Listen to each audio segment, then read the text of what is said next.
ಅವನೊಳಗೆ ಹಾಗೆ ತನಗೆ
ಪಿತಾಮಹ ಭೀಷ್ಮನ ಉದ್ದೇಶವು ನನ್ನ ಆದೇಶವೂ ಒಂದೇ ಆಗಿರುವುದು ಕುಮಾರ.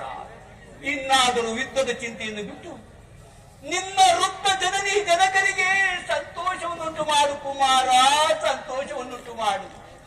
ಬಂಧು ಬಾಂಧವರ ರಕ್ತಪಾತದಿಂದ ಈ ಭಾರತ ಭೂಮಿಯನ್ನು ಅರಾಜಕವಾಗಿ ಮಾಡಬೇಡ ಕುಮಾರ, ಅರಾಜಕವಾಗಿ ಮಾಡಬೇಡ.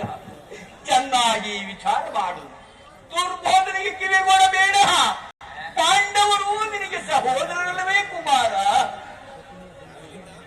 ದುರ್ಯೋಧನ, ಓಹೋ, ಈ ದಾಸಿ ಪುತ್ರನು ನನಗೆ ಉಪದೇಶ ಮಾಡುವಲ್ಲಪ್ಪನು. ಆದರೆ ಇವುಗಳ ನಿನ್ನ ಅರಣ್ಯ ರೋದನವೋ ನಡೆಯಲಿ. ಹೌದು ದುರ್ಯೋಧನ, ನನ್ನ ರೋದನವು ಅರಣ್ಯ ರೋದನವೇ. ನಿನ್ನಂತವರಿಗೆ ಸದುಪದೇಶ ಮಾಡಬಾರದೆಂದು ದೊಡ್ಡವರು ಹೇಳಿದ್ದಾರೆ. ಆದರೆ ಏನು ಮಾಡಲಿ, ಕೆಡುವರು ನೋಡಿದಾಗ ಅವರಿಗೆ ಸದುಪದೇಶ ಮಾಡುವುದು ಜ್ಞಾನಿಗಳ ಕರ್ತವ್ಯ. ನಾನೀಗ ಸುಮ್ಮನಿದ್ದರೆ ದೋಷವು ಸಂಭವಿಸುವುದು. ಕುಮಾರ, ನೀನೀಗ ಯೌವನದಿಂದ ಗರ್ಭಿತನಾಗಿರುವೆ. ರಾಜ್ಯವನದಿಂದ ನಿನ್ನ ಕಿವಿಗಳು ಮುಚ್ಚಿ ಹೋಗಿವೆ. ನನ್ನ ಹಿತೋಪದೇಶವನ್ನು ನಿನಗೆ ಕೇಳುವುದಿಲ್ಲ.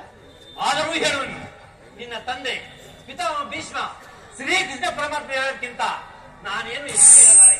ಆದರೆ ಒಂದು ಮಾತು, ಇದೀಗ